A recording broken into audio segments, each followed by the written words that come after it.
오늘 저희가 준비한 주제는요. 어디까지 정당방위라는 주제입니다. 말씀해 주셨지만 이 정당방위 관련된 이야기 참 할 이야기가 많아요. 먼저 이와 관련된 사건들부터 좀 짚어보겠는데요. 어떤 사건부터 설명을 해 주실까요? 예, 우리 그 시청자 여러분들이 굉장히 오해하고 있는 것들이 많이 있습니다. 오해들에 딱 맞는 그런 사건들을 뽑아봤는데요. 네. 우선 누군가 나한테 흉기를 들고 다가옵니다.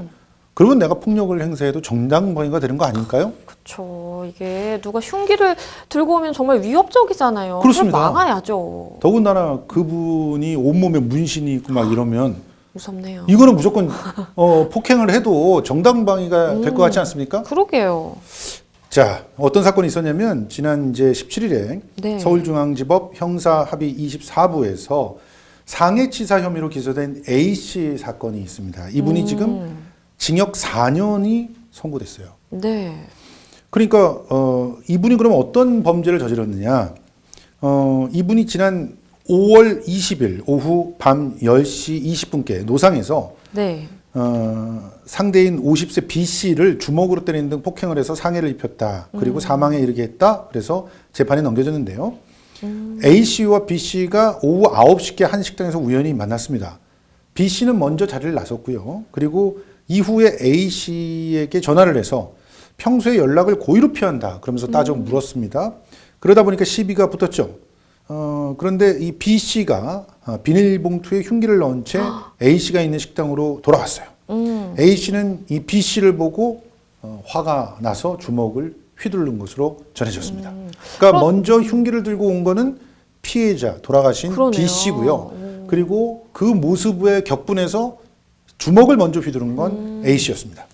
그럼 얼핏 봤을 때는 상해치사라고 하길래 흉기에 찔려서 누가 사망했나라고 생각을 했는데 그건 아니고, 그러니까 흉기를 들고 오신 분이 사망을 하게 된 건데, 일단 이 피의자 같은 경우에 아니 이건 정당방위였다라고 주장을 하고 있습니다. 예. 어떤 근거를 가지고 이렇게 주장할까요? 예, 몇 가지 그 근거가 있습니다. 우선 첫 번째, B씨가 거구였고 전신에 문신을 새기고 있었다. 그러니까 상대방에게 공포감을 느끼는 외관을 가졌다는 것이죠. 두 번째, 평소에 조직폭력배 간부라고 말하고 다녔다. 이것도 역시 그 명확한 근거가 있는 건 아니겠지만 위협을 느낄 만한 소지는 충분하죠. 그렇죠. 예. 내가 알고 있다며. 그리고 세 번째, 이게 결정적이라고 생각했는데 흉기를 거누면서 위협을 느꼈다. 네. 그래서 나는 살려고 주먹을 휘둘렀을 뿐이다. 이렇게 얘기를 했죠. 주먹을 휘두른 것은 뭐 부당한 침해에 저항하기 위한 행동이고 정당방위에 해당한다. 또 정당방위가 인정되지 않더라도 과잉방어 정도에 들어가야지 이거를 상해치사다. 이렇게 얘기하면 안 된다라는 주장을 한 것입니다. 일단은 피의자의 입장에서는 내가 이 사람을 어쨌든 상해를 입혀서 사망하게 된 것은 뭐 결과론적으로 봤을 때 사실이기는 하지만 이런 평론가님께서 말씀해 주신 그런 근거들로 살펴봤을 때 이거는 나를 보호하기 위한 정당방위였다라고 주장을 하고 있었던 것인데, 그런데 이제 법원의 판단을 보면 앞서서도 설명을 해 주셨지만 상해치사 혐의로 기소돼서 결국에는 징역 4년을 선고받았기 때문에 재판부는 이런 주장을 좀 받아들이지 않은 것 같아요. 예, 맞습니다. 일단 이 피해자 B씨를 보고서 위협을 느낄 수 있었다면 분명히 식당에서 만났잖아요, 먼저. 그렇죠. 그러면 그때 자리를 피했어야 되는 거 아닙니까? 그렇게요. 그때 이미 외관은 다 똑같을 거 아니에요. 그렇죠, 갑자기 똑같죠. 뭐 어디 갔다 왔는데 외관이 바뀌거나 이러지 않았을 거 아닙니까? 네. 그리고 이전서부터 갈등이 있었던 상대예요. 그렇다면 갈등의 소지를 줄이기 위해서라도 그 자리를 갖다가 먼저 뜨는 방법도 있었고, 그쵸. 그리고 평상시에 그렇게 계속 위협을 했던 그런 사람이라면 경찰에 신고를 한다거나 다른 구제 방법들을 취할 수 있는 시간이 충분히 있었다. 근데 그걸 하지 않다가 이 B 씨가 흉기를 들고 들어온 다음에 폭행을 시작했다는 거죠. 그거는 이제 분명히 애초부터 이제 그런 흉기들을 갖고 들어왔을 때 이제 폭행할 의도가 나를 지키기 위해서가 아니라 그를 응징하기 위해서 폭행을 했을 가능성이 더 높다, 이렇게 보는 것이죠. 그리고 일방적으로 피해자의 얼굴 부위를 때려서 넘어뜨렸대요. 그리고 다시 발로 걷어찼다고 합니다. 그 목격자들에 의해서 다 이게 확인이 됐고, 바닥에 떨어진 흉기를 심지어 들어서 피해자를 찌르는 듯한 그런 모습도 보여줬다. 그래서 의식이 없는 피해자를 두고 현장에 이탈했던 건 고의다. 이렇게 본 겁니다. 그래서 사실은 이 피해자의 유족들 같은 경우는 또 더 강한 것들을 기대할 수도 있었겠죠. 그야말로 미필적 고의다 이런 것도 얘기할 수 있지 않았겠습니까? 그러게요. 그런데 이제 상해치사로 정리가 된 그런 사안이었다. 이렇게 볼 수가 있습니다. 사실, 여기서 우리가 이제 좀 교훈을 얻어야 될 것이 뭐냐면 상대가 아무리 나를 위협할 만한 어떤 도구들을 갖고 있었다고 해도 그렇죠. 그것만으로 정당방위가 바로 인정되진 않는다. 그렇죠. 그러니까 뭐 예전에 보면은 그 영화나 이런 데서 이런 게 있잖아요. 자 때려 그래가지고 한 대 맞고 야 이제 네가 때렸어. 그러니까 이제부터 정당방위야 정당방위. 이러면서 예, 성립하지 않는다. 그건 영화일 뿐이다. 이렇게 생각하시면 될 것 같습니다. 그렇죠. 이게 법적으로 봤을 때 사실 정당방위라는 게 여러 가지 요건들을 좀 충족을 해야 됩니다. 근데 네. 그 중에서도 가장 좀 주요한 거는 일단 그 상황 자체가 굉장히 좀 긴급해야 되고 그렇죠. 내가 정말 이 물리력을 사용해서라도 나를 보호할 수밖에 없었다라는 그 긴급성이 충족이 돼야 되고 무엇보다 중요한 것이 상대방에게 나에게 간 그 위해를 넘어서서는 안 된다라는 그 네. 점이 좀 가장 주요하다 보니까 사실 많은 분들이 아니 얘가 나 때려서 나도 때렸다. 근데 뭐 한 대 때리고 한 대 때리고 그게 중요한 게 아니고 나는 그냥 내 힘을 다해서 방어했을 뿐이다라는 말씀 굉장히 많이 하시거든요. 네. 근데 결국에는 결론적으로는 쌍방폭행 내지는 결국에는 나도 가해자가 되는 그런 상황이 생기기 때문에 참 주의하셔야 될 것 같아요. 또 다른 또 정당방위 사례가 있다면서요. 어떨까요? 이거는요 이제 경찰관 사례인데 일단 그 상대가 흉기를 들고 있었다는 건 똑같아요. 그리고 이분이 이제 흉기를 들고 있는 분에게 가해를 한 게 경찰이었죠. 네. 근데 이 경찰이 심지어 실탄을 발사해서 제압을 했는데도 네. 정당방위가 인정이 됐습니다. 오. 이제 이게 어떤 사례였는지를 들어보시면 아 그럴 법하다라고 생각을 하실 거예요. 일단 중국인이 이 해당 경찰관에게 치명상 또는 사망에 이르게 할 목적으로 흉기를 휘두른 게 명백해 보인다라고 판단이 됐습니다. 그러니까 앞에 네. 사안은 흉기를 갖고 왔다고 해도 그 A 씨가 상대인 B 씨를 이제 치명상이라든가 중상에 이르게 할 목적 혹은 사망에 이르게 할 목적으로 그 흉기를 사용하지 않았다는 거예요. 그냥 네. 흉기는 위협용으로만 소지하고 있었을 뿐이라는 건데 그렇죠. 지금 이 사례는 실제로 굉장히 심각한 그런 상황이 벌어졌는데 양평 터미널 인근 거리에서 흉기로 시민을 위협하고 있었던 사람이었어요. 그러니까 경찰이 당연히 출동할 수밖에 없었죠. 그런데 경찰을 보고도 그런 위협을 그치지 않았습니다. 심지어 이 중국인이 입고 있었던 옷이 굉장히 두꺼워서 네. 테이저건이 이제 사용되기가 할 수가 어려운 그런 없죠. 상황이었어요. 네. 이러다 보면 이제 할 수 있는 게 이제 총밖에 없는 거죠. 그렇죠. 이제 처음에 그 자기의 목 근처까지 흉기를 휘둘렀는데도 공포탄으로 견뎠습니다. 네. 그런데 그 공포탄 소리를 듣고도 뭐 아랑곳하지 않아. 아랑곳하지 않고 칼로 위협을 계속해서 결국 복부와 다리에 실탄을 발사해서 제압을 한 것인데 이게 당연히 이제 지금 우리는 뭐 경찰이 이렇게까지 하면 당연히 문제가 안 돼야 되지 않나 이렇게 생각하는데 실제로는 지금 이 재판까지 이제 벌어지고 있는 그런 상황인 거죠. 한국에서는 그래서 정당방위를 인정받기가 굉장히 어렵다라고 이제 법조인들이 입을 모아 얘기를 하고 있는데 그렇죠. 정당방위의 판단 요건이 반격할 때 흉기나 위험한 물건을 사용해서는 안 되고 공격이 끝난 후 반격해서는 안 되고 공격자의 피해가 반격자보다 커서는 안 되고 장기간 치료를 요하는 상해를 입혀서는 안 된다고 규정하고 있어요. 근데 지금 현재 보면은 공격자의 피해가 반격한 사람보다 크잖아요. 그러니까 그렇죠. 정당방위가 안 될 수 있어서 지금 이렇게 논란이 되었던 거고 이 판례에서 결과적으로는 인정이 되었다고 해도 이런 상황들이 자꾸 만들어지니까 솔직히 경찰관이 가가지고 시민들을 구하기 위해서 공포탄을 쏘고도 안 돼서 결국 실탄으로 제압을 한 건데 그런 정황이 충분히 인정되지 않고 단지 상해를 얼마나 입혔느냐, 네가 받은 상해보다 더 크냐 작냐 이것만 놓고 따진다는 거 이건 그렇죠. 불합리하지 않느냐 이런 얘기들을 하고 있는 상황입니다. 네, 평론가님 말씀해주신 것처럼 사실 정당방위가 인정되는 그 요건들이 너무 엄격한 것 같다라는 좀 생각도 들어요. 근데 네. 물론 정당방위다라고 다들 주장을 하면서 다른 사람들에게 위해를 가하거나 폭행을 가하거나 이런 상황이 발생하는 것을 좀 막고자 하는 그 취지라든지 목적은 이해가 되기는 하지만 적어도 공무를 집행하는 이 경찰들에 대해서는 충분히 이런 위험한 상황이 발생할 수 있기 때문에 정당방위 요건이라든지 그런 실제로 판단을 할 때 기준들을 조금 다르게 해야 되는 것 아닌가라는 생각도 드는데요. 예. 경찰에 대해서 폭행을 하고 정당방위 판결을 받은 또 사례도 있었다고요. 예, 흔합니다, 아주. 그러니까 지금 뭐 예를 들어 취객이 경찰을 모욕하다가 경찰이 그걸 갖다 제지하려고 했을 때 스스로 폭행을 이렇게 할 의도로 몸을 움직이다가 넘어져 다쳤다. 그렇게 될 때 경찰관이 위력을 조금이라도 썼다 그러면은 그건 정당방위가 아니라 폭행으로 그렇게 잡혀 들어갈 수 있는 상황이 됩니다. 근데 지금 제가 소개해 드리고자 하는 것은 너무 안타까운 상황이에요. 그거는 정말 그 어떻게 보면은 주치자의 그런 상황들을 이제 제압을 하면서 기다리면 되지 않았냐 이런 반론이 있을 법하지만 이번 사례는 사실은 지금까지 이 상당히 많이 우리가 사회적으로 논의를 해온 것과 정반대의 판결을 내렸기 때문에 특히 아동보호와 관련돼 있는 그런 직종을 갖고 있는 분들이 공분하고 있는 상황인데요. 가정폭력 신고를 받고 경찰들이 이제 출동을 했습니다. 네. 그런데 경찰을 이 아버지죠. 아버지가 경찰을 폭행을 한 거예요. 출동한 경찰을. 그래서 기소가 됐는데 무죄 판결이 나왔어요.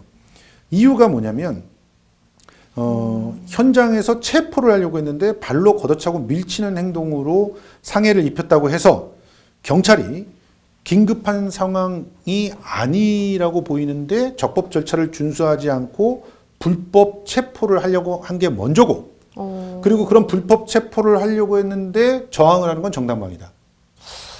납득이 좀 되지 않는 것 같은데. 그렇습니다. 지금 근데 피해자 입장에서는 이렇게 주장을 한 거예요. 나는 내 아들과 나를 떼놓으려고 하기 때문에 그 떼놓으려고 하는 것들에 대해서 항의를 처음에 했다. 네. 항의를 하려고 했더니 내가 항의하는 것이 위해를 가한다라고 얘기를 하면서 나를 체포하려고 하더라. 그러니까 체포하려고 해서 나는 손을 갖다 잡으면 손을 뿌리쳤을 뿐이고 발을 잡으면 발을 뿌리쳤을 뿐이다. 근데 그것 때문에 맞았다고 해서 내가 지금 이 폭행으로 특히나 공무집행방해와 경찰 폭력으로 이렇게 들어가면 안 되는 거 아니냐 이렇게 주장해가지고 무죄가 됐다는 거예요.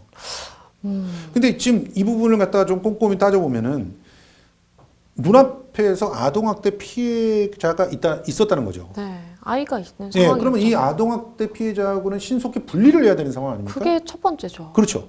그런데 이 분리를 하기 위해서 체포를 시도했던 거다. 근데 거기에서 우리가 뭐라고 얘기합니까? 아동학대 의심자가 바로 눈앞에 있다면 시급히 분리하는 게 최우선이다라고 얘기를 하지. 그렇죠. 거기다 대고 법적 절차 지켜가면서 그러면 거기 안에서 뭐 상황이나 이런 거 들어야 되고 상황 들으면 전부 남는 얘기들은 내가 때린 게 아니다. 제가 저기 가서 넘어진 거다. 뭐 이따 얘기 나올 거고 그렇죠. 눈에 뻔히 보이잖아요. 네. 전문가들 봤을 때는 지금 상해를 입은 게 맞단 말이에요, 아이가. 네. 그러면 시급히 분리를 하라면서요. 근데 분리를 했다고 그들이 순순히 분리됩니까?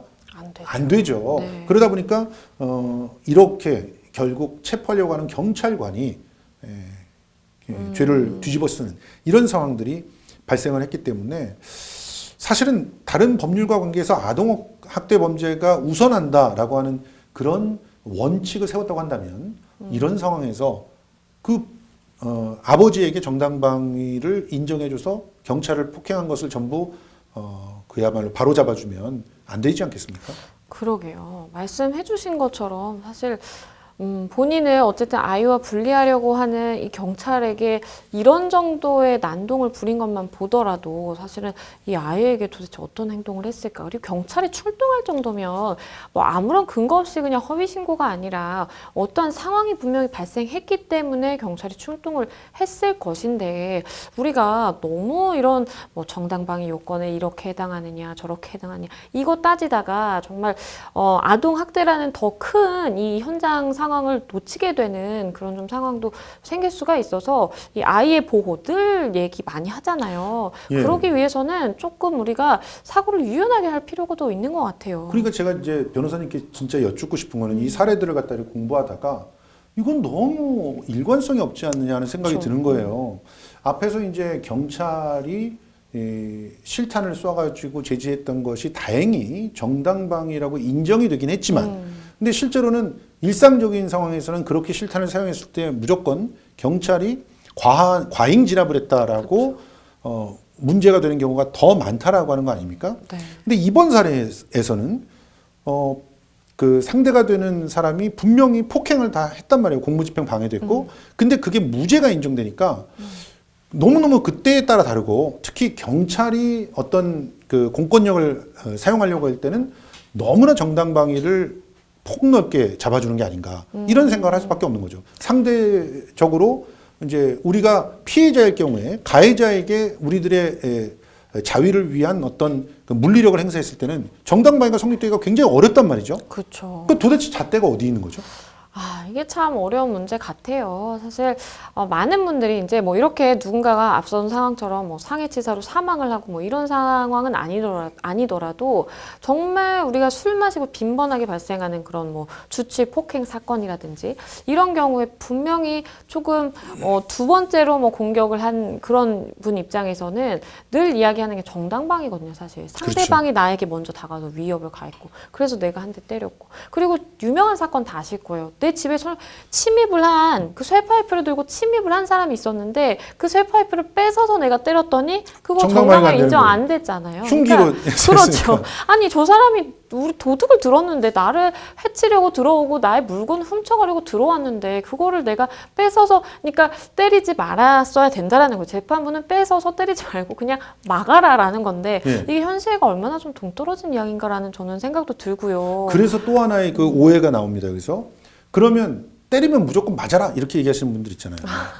무조건 그건 또 맞아야 아니죠. 된다. 그건 또 아니죠. 그러다 죽으면 어떡하죠? 그렇죠. 예, 그 맞는다는 게 실제로 어떤 상황이 벌어질지 모르는 거예요. 폭행이라고 하는 게 이렇게 뭐 예를 들어서 주먹으로 때리면은 뭐 게임에서 나오듯이 뭐 파괴력이 10, 그리고 뭐 쇠파이프로 때리면 30 이렇게 딱 정해져 있는 게 아니라 주먹으로 때려도 급소를 맞으면 그냥 바로 사망할 수도 있는 그런 상황이 만들어지지 않습니까? 그렇기 때문에 때리면 맞아야 된다라고 하는 그런 속설도 오해다라고 밝혀졌습니다. 네. 실제로 이와 관련돼 있는 대표적인 사례가 있었는데, 동네 후배 여중생을 불러내가지고 집단으로 폭행해서 잡혀간 여고생들이 있었습니다. 검찰에 이제 송치가 됐는데요. 이 피해 사실을 고소한 피해 여중생도 정당방위 범위를 넘어섰기 때문에 쌍방 폭행으로 함께 송치가 됐어요. 이게 상황을 보니까 일단은 그 광주 남구 소재의 한 고등학교, 중학교에서 재학 중인 A양, B양 등 8명이 네. 지난 5월 18일에 오후 7시쯤 그 남구에 있는 봉선동의 한 아파트 정자가 있었대요. 여기서 동네 후배인 C양을 불러냅니다. 8명이 한 명을 불러낸 거예요. 그래서 멱살을 잡고 밀치고 하면서 훈계를 한 겁니다.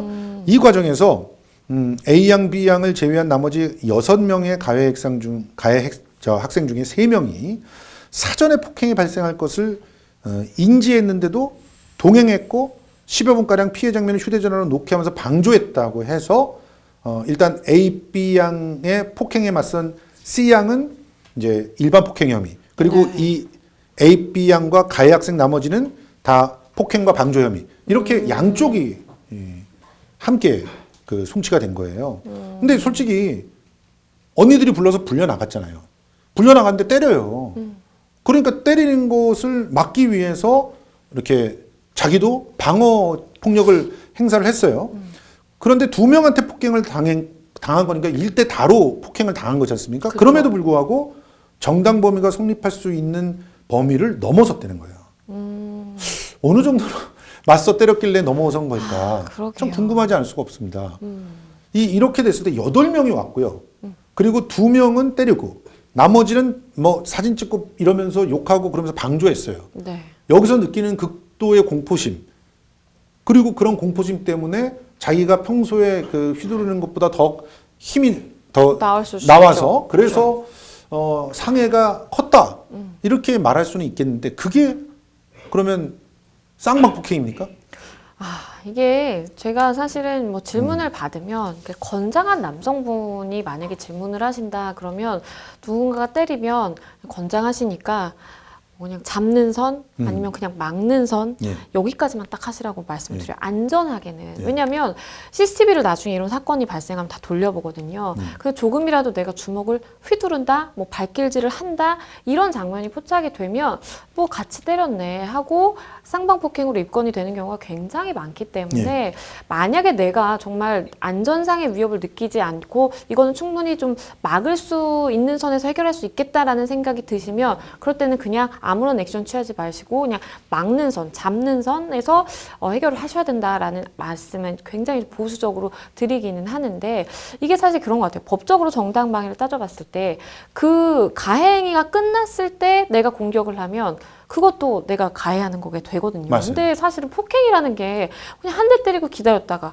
한 대 때리고 기다려 이게 아니잖아요. 그렇죠. 그냥 다발적으로 이루어지는 것이고 더군다나 다수였을 때는 그렇죠. 그리고 상대방이 또 나에게 주먹을 휘두를지 발로 날 찰지 그거를 정확하게 내가 모르는 상황에서는 어쨌든 나도 이렇게 휘두르게 될 수밖에 없는 상황이 있기 때문에 사실은 이게 조금의 뭐 편의주의라고 볼 여지도 있을 것 같기는 한데 수사기관에서는 어쨌든 가해 그런 뭐 행동이 포착이 되면 그냥 이거는 쌍방폭행 정도로 의유를 하는 게 좀 일반적으로 되는 것 같고 그러다 보니까 좀 나는 억울하다라고 하시는 분들이 참 늘 나올 수밖에 없는 것 같아요. 근데 다수가 있는 상태에서 나를 때린다고 해서 그때 112에 전화를 한다. 할 수 없죠. 하기도 힘들지만 전화를 해서 112가 출동을 한다 그래도 그 현장에서 체포를 못 하거든요. 거의 대부분은 뭐 멀리서 사이렌 소리 들리면 튀죠. 그죠.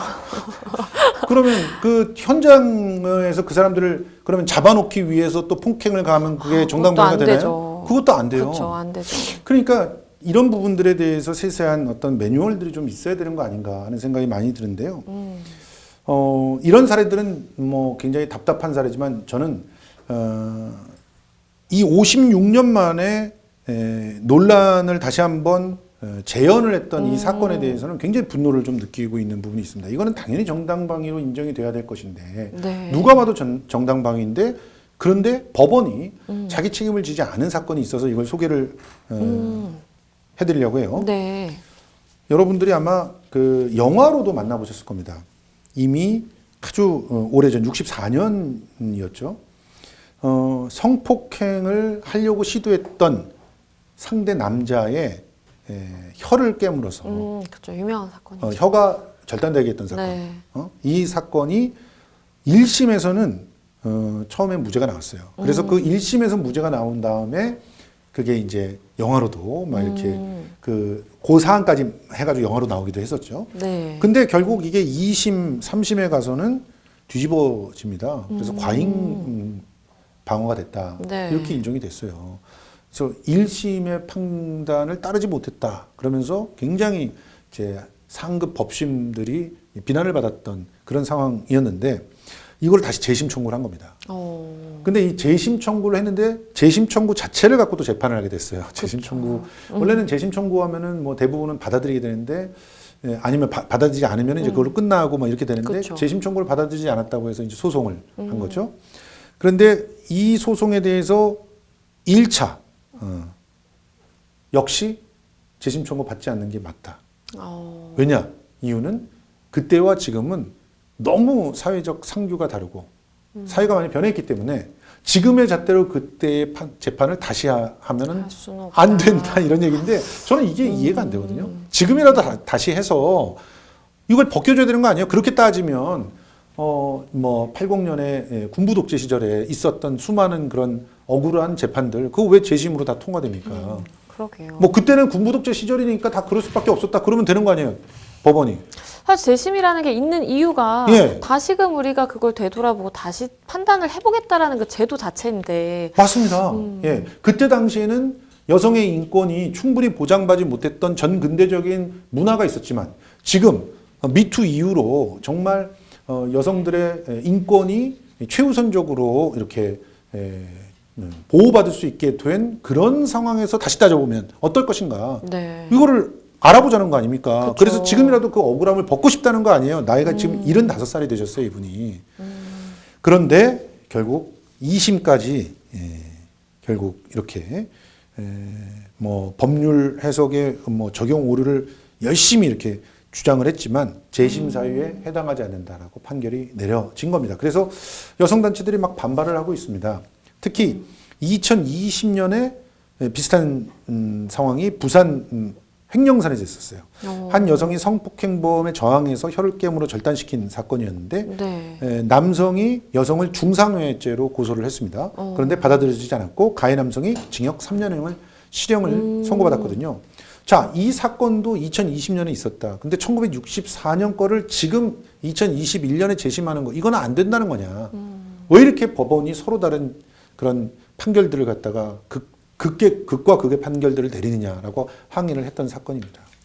말씀해주신 것처럼 이 여성분 같은 경우에 75살이 되셨어요. 그러니까 75세 노인이 되셨는데 얼마나 정말 억울하셨고 내가 정말 이거는 나의 그러한 위험한 상황을 탈피하기 위해서 한 행동이었다라고 정말 본인 스스로 얼마나 생각하고 계시는지가 좀 느껴지는데 어쨌든 재판의 결과는 그러한 생각과는 좀 다르게 나왔네요. 참 안타까운데 그 외에도 흉기를 휘두르고 정당방위를 주장하는 그런 경우들도 굉장히 많다라고 하는데요. 맞습니다.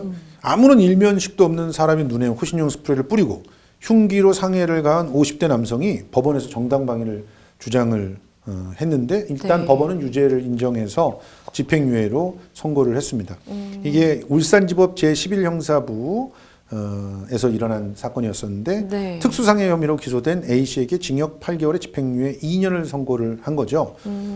이분이 2020년 1월에 서울 중랑구 한 사무실에 들어가서 특별한 이유도 없이 일면식도 없던 B씨에게 휴대용 스프레이를 뿌리고 흉기로 오른쪽 그 종아리를 이렇게 벤 거죠. 네네. 그래서 결국 전치 3주의 상해를 입힌 혐의로 기소가 된 건데 B씨로부터 일방적인 폭행을 당하다가 이를 방어하기 위해 스프레이와 흉기를 사용했다고 주장을 했어요.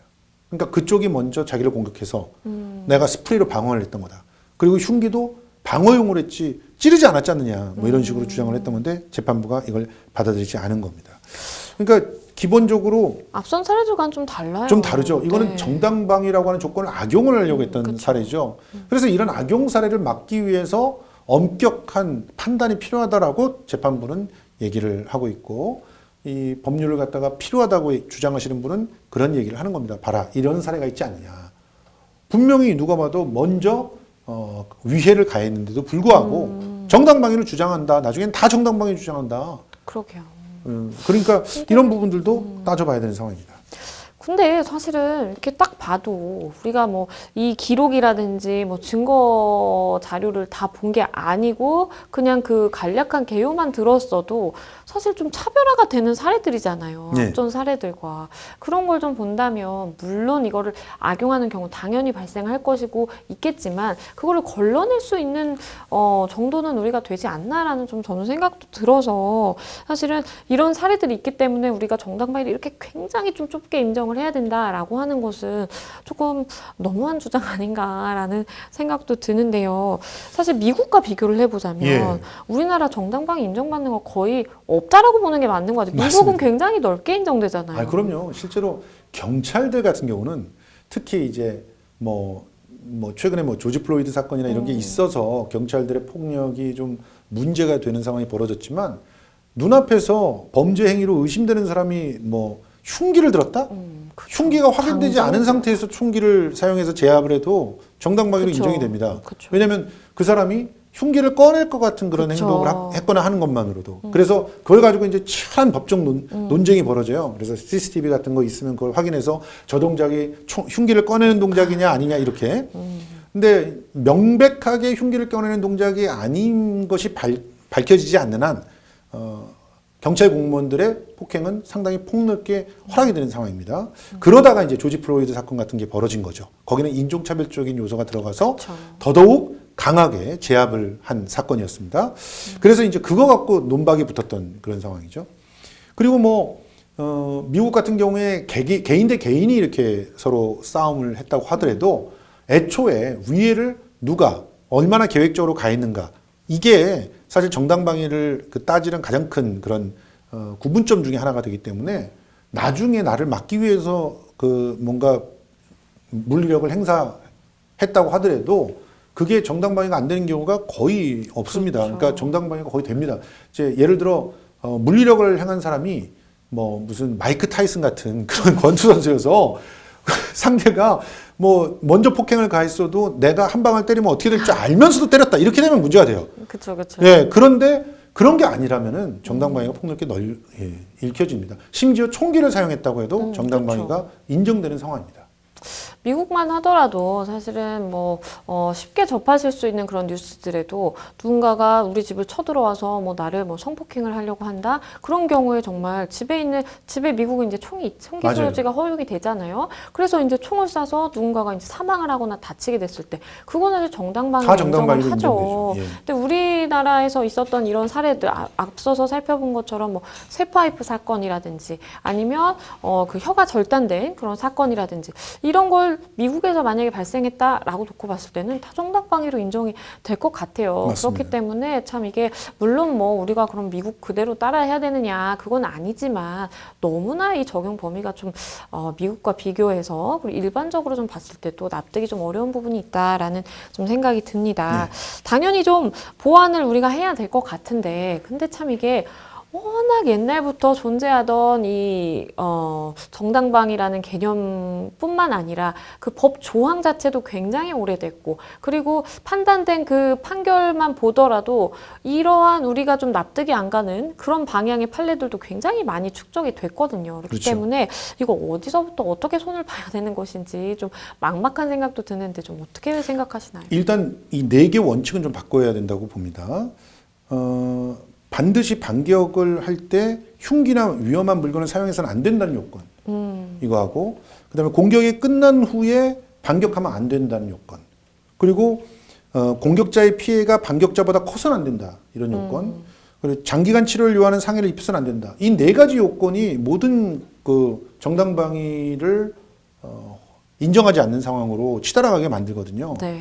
사실은 내가 나를 지키기 위해서 정당하게 나의 물리력을 행사를 했었는데 예기치 않은 상황이 나와서 그 사람이 과한 피해를 입었다고 한다면 그것은 그 예기치 않은 상황을 애초에 만든 사람이 폭행을 가했던 그 사람이잖아요. 그렇죠. 그러니까 우리가 지금 여러분들이 기억하실지 모르겠지만 최근에 한 종편에서 굉장히 아주 뜨거운 반응을 얻으면서 로스쿨 학생들의 그 치밀한 그런 그 법적 논쟁을 다룬 그런 드라마가 있었잖아요. 네. 그 드라마에서도 굉장히 문제 제기가 됐던 것이 뭐냐면 상대가 데이트 폭력을 가해오는 사람이었어요. 그래서 가해오는 사람에게서부터 전화기, 그 증거가 담겨 있는 전화기를 빼앗기 위해서 그 사람을 밀쳤거든요. 근데 하필이면 밀친 데가 좀 높이가 많이 차이가 나는 곳이었던 거예요. 그래서 그 아래로 굴러 떨어졌어요. 그래놓고 하반신이 마비가 된 상황이 된 거예요.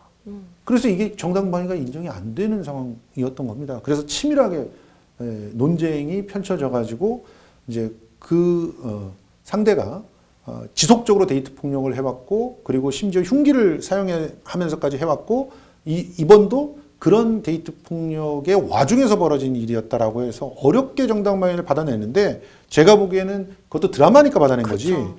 현실에서는 인정되기가 굉장히 어려웠을 거라고 봅니다. 그래서 일단 이 네 개 원칙을 좀 손봐야 되고 일단은 그 법리적으로 좀 다듬어 줄 필요가 있다고 봐요.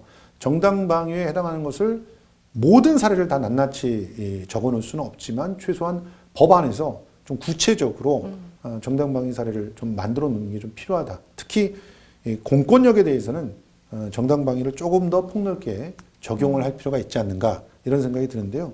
최근에 저는 참 안타깝게 보는 것이 지금 오늘 같은 경우 서울에서 무려 1,400명이 넘는 확진자가 쏟아져 나왔거든요. 그런데 여러분들도 잘 알고 계시는 한 교회가 그 교회 같은 경우는 지금 당연히 명도 소송을 통해 가지고 그 헐려야 되는 상황인데 80억이라는 돈을 이렇게 공탁을 하고 있는데도 그것에 6배인가요? 8배인가요? 560억을 달라 그러면서 버티고 있는 거예요. 그러면서 그 안에서는 방역도 없고 뭐 계속 함께 먹고 자고 하면서 거기서 코로나를 갖다 막 키우고 있지 않습니까? 그러니까 더더욱 거기를 빨리 명도를 해야 되는데 6차례에 걸쳐서 지금 진행을 못했어요. 그러면서 경찰과 함께 그거를 정리하는 그런 곳에서 굉장히 많은 피해를 입었거든요. 이런 상황들은 공권력을 무능하게 보는 그런 행태 아니겠습니까? 그래서 좀 더 좀 공권력의 정당 방위는 조금은 더 폭넓게 인정이 돼도 되지 않을까. 공무의 나름대로의 정당성을 좀 인정해야 되지 않을까 이런 생각들도 해봅니다. 네, 말씀해 주신 것처럼 사실 공무를 이제 집행하는 뭐 경찰이 주로 되겠죠. 경찰의 입장에서는 사실은 별도의 뭐 직업 윤리라든지 이런 교육도 받고 내가 어떠한 경우에 어떠한 물리력을 사용을 해야 하는지 그 한계점을 정말 정확하게 알고 있는 그런 사람들이라는 좀 믿음을 가지고 우리가 공권력을 행사하는 그 특정 집단에 한해서만이라도 조금 정당 방위를 폭넓게 인정을 해주는 게 좀 어떨까라는 생각도 해봅니다. 오늘 데일리 탑 이슈에서는 정당 방위 관련된 이야기들 나눠봤습니다. 다음 시간에 더욱 따끈따끈한 핫 이슈로 다시 돌아오겠습니다. 여러분은 지금 생생법률쇼와 함께하고 계십니다.